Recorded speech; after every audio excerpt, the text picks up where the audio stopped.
സഹസ്ഥാപകൻ നിഖിൽ കമ്മത്തുമായി നടത്തിയ പോഡ്കാസ്റ്റിലൂടെയാണ് പ്രധാനമന്ത്രി നരേന്ദ്രമോദിയുടെ പോഡ്കാസ്റ്റ് തുടക്കം. 2 മണിക്കൂർ നീണ്ട പോഡ്കാസ്റ്റിലൂടെ പ്രധാനമന്ത്രി തന്റെ കുട്ടിക്കാലം, വിദ്യാഭ്യാസം, രാഷ്ട്രീയ പ്രവേശനം തുടങ്ങി നിരവധി കാര്യങ്ങളും വിശേഷങ്ങളും പങ്കുവച്ചു. തെറ്റുകൾ സംഭവിക്കുന്നത് സ്വാഭാവികമാണെന്നും തനിക്കും ഇത്തരത്തിൽ തെറ്റുകൾ സംഭവിച്ചിട്ടുണ്ടാകാമെന്നും നരേന്ദ്രമോദി പറയുന്നുണ്ട്. കൂടാതെ താൻ ദൈവമല്ലെന്നും മനുഷ്യനാണെന്നും നരേന്ദ്രമോദി തന്റെ ആദ്യ പോഡ്കാസ്റ്റിൽ പറയുന്നു. പോഡ്കാസ്റ്റിന്റെ വീഡിയോ പുറത്തുവിടുന്നതിന് മുമ്പ് നിഖിൽ കമ്മത്ത് 2 മിനിറ്റ് ദൈർഘ്യമുള്ള ട്രെയിലർ പുറത്തുവിട്ടിരുന്നു. നിഖിൽ പ്രധാനമന്ത്രിയോട് നിരവധി ചോദ്യങ്ങൾ ചോദിക്കുന്നതും തന്റെ പരിഭ്രമം പങ്കുവെക്കുന്നതും പ്രധാനമന്ത്രി ഉത്തരം നൽകുന്നതുമെല്ലാം ട്രെയിലറിലുണ്ട്. ഗുജറാത്ത് മുഖ്യമന്ത്രി ആയിരിക്കെ നടത്തിയ പ്രസംഗത്തിൽ തെറ്റുകൾ സംഭവിക്കുമെന്നും തനിക്ക് ചിലത് വരുത്തുവാൻ കഴിയുമെന്നും പ്രധാനമന്ത്രി നരേന്ദ്രമോദി അനുസ്മരിച്ചു. നല്ലയാളുകൾ രാഷ്ട്രീയത്തിലേക്ക് വരണമെന്നും അവർ അഭിലാഷവുമായല്ല ഒരു ദൗത്യവുമായാണ് വരേണ്ടതെന്നും പോഡ്കാസ്റ്റിൽ മോദി ഊന്നി പറഞ്ഞു.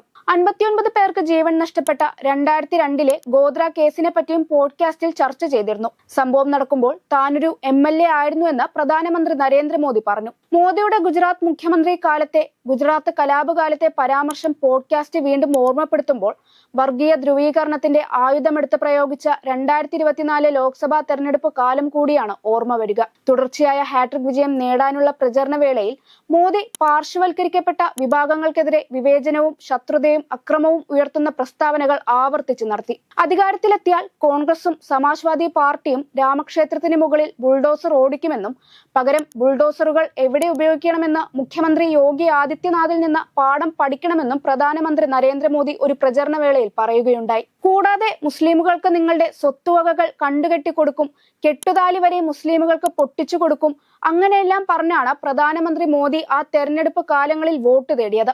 രാജസ്ഥാനിൽ തിങ്ങി നിറഞ്ഞ റാലിയിൽ സംസാരിക്കവേ കോൺഗ്രസ് പാർട്ടിയുടെ നേതൃത്വത്തിലുള്ള പ്രതിപക്ഷം അധികാരത്തിൽ വന്നാൽ രാജ്യത്തിന്റെ സ്വത്ത് കൂടുതൽ കുട്ടികളുള്ളവർക്ക് വിതരണം ചെയ്യുമെന്ന് മോദി അന്ന് പറഞ്ഞിരുന്നു. അയോധ്യയിലെ പ്രാണപ്രതിഷ്ഠാ ചടങ്ങിൽ ഇന്ത്യയിലെ ജനങ്ങളെ പ്രതിനിധീകരിക്കാൻ ദൈവമാണ് തന്നെ തെരഞ്ഞെടുത്തതെന്ന് നരേന്ദ്രമോദി പറഞ്ഞിരുന്നു. പിന്നീട് തെരഞ്ഞെടുപ്പ് കാലഘട്ടത്തിൽ താനൊരു സാധാരണ ജന്മമല്ലെന്ന് പറഞ്ഞു. ദൈവം തെരഞ്ഞെടുത്തു വിട്ടതാണെന്ന മട്ടിലാണ് മോദിയുടെ അഭിമുഖങ്ങളും പ്രചരണങ്ങളും പുറത്തു വന്നത്. എന്നാൽ പോഡ്കാസ്റ്റിൽ തെറ്റുകൾ സംഭവിക്കുന്നു, ചിലപ്പോൾ എനിക്കും അത് ചെയ്യാൻ കഴിയും, ഞാനൊരു മനുഷ്യനാണ്, ദൈവമല്ല എന്നാണ് മോദി പറയുന്നത്. നരേന്ദ്രമോദിയുടെ ഈ പ്രസ്താവനയോട് പ്രതികരിച്ച് കോൺഗ്രസ് MP ജയറാം രമേശും രംഗത്തെത്തിയിരുന്നു. 2024 തെരഞ്ഞെടുപ്പിന് മുമ്പ് തന്റെ ജീവശാസ്ത്രപരമല്ലാത്ത പദവി പ്രഖ്യാപിച്ച അതേ പ്രധാനമന്ത്രിയിൽ നിന്നാണ് ഇത് വരുന്നത് എന്നാണ് രമേശ് ട്വിറ്ററിൽ കുറിച്ചത്.